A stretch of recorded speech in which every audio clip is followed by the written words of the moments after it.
ดังยมเพ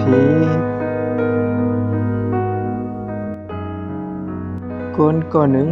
ไปพัดกว่าหิมสั่งตั้งน้ำมันเน็ดกึดเสกวางปูกวางปลาซ้อมลองจังโตลงซ้ำเอาเจอกปอเส้นเล็กๆมัดดินไผนาเสลำไว้ก้อยมีเจอกเล็กดามัดมีขอบตาขังจังเสื้อนั้นปอเขาเตียนจันเจอกแห้งๆจึง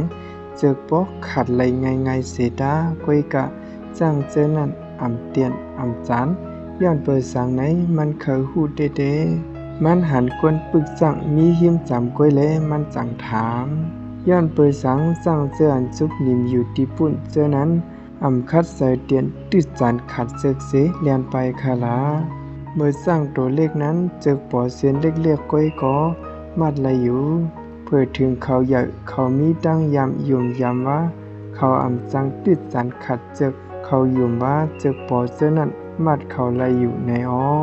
ย้อนนั้นแลเขาพัดเตียนจานเจอกเฮาป้อขาดคนก็นั้นก็นั่งเงยจังเตจังเสื้อนั้นเป็กสว่าเขาติดขัดเจอกเส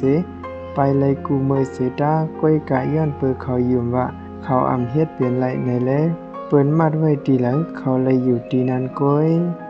เหมือนจังเสื้อนั้นก้อยหนังเขากวนเฮาก็ยืมยำว่าเฮาเฮ็ดเปลี่ยนไหลนั้นไหนในอยู่ย้อนเปิดเฮายำไหลล่มซุมาปอบนึกมืออ่อนตัง